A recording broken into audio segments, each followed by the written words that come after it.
here. The figure rose out of the water, the wet black dress pressed in on her bony body, the tattered black bonnet surrounded what had once been a face, rotting gray flesh with teeth and bones showing through, empty dark holes where the eyes used to be. Her hands reached out blindly for her dead child. "Baby, come to me," she moaned. "Your mama's right here." With a scream, Jacob Brown woke up from his nightmare. "Jacob, what's wrong?" his wife Mary asked. "Bad dream is all," Jacob said, wiping the sweat off his face. "Get back to sleep now." Tomorrow they would be crossing the Green River. Jacob always had trouble sleeping before crossings. To get an early start in the morning, the wagon train had camped near the river. Jacob could hear the sound of the dark water that was waiting for them. "I would sooner wrestle a bear than tangle with them waters," he thought. But Jacob knew that if the family was going to get to the green farmlands of Oregon, they were going to have to cross this river. They had crossed others, and there would be more ahead. He got up, pulled his boots on, and walked down to the river.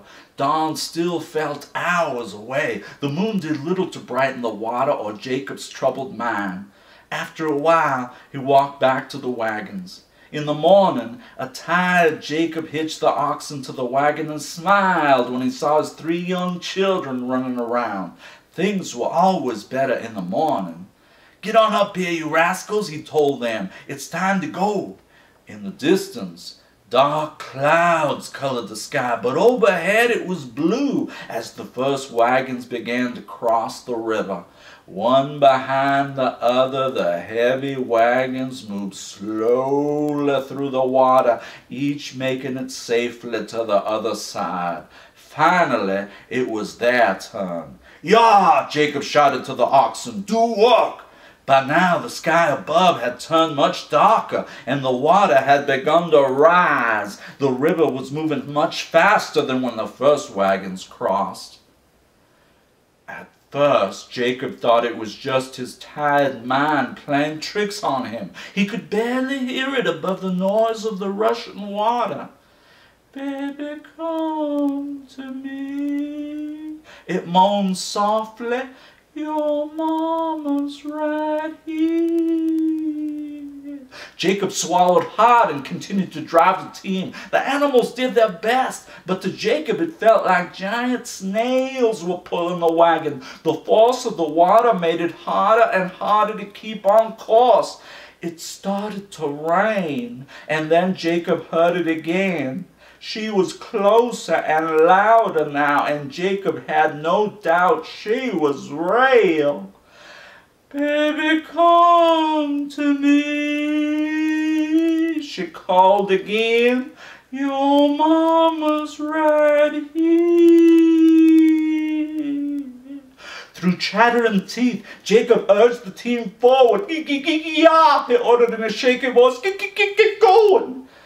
The minutes seemed like hours, but through the now pouring rain, Jacob could see the shore ahead getting closer. He almost smiled at the thought that they would make it. And then it happened. It happened just like in his dream. Something rose out of the water. The wet black dress pressed in on her bony body, the tattered black bonnet surrounded what had once been a face, rotting gray flesh with teeth and bones showing through, empty dark holes where the eyes used to be, hands reaching out blindly in front of her.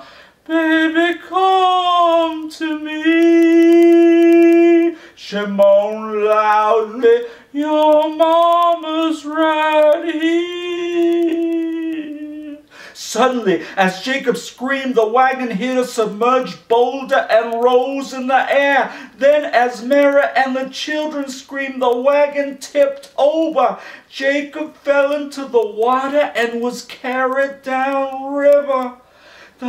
last thing he saw before disappearing forever under the cold black water was the woman floating above the wagon.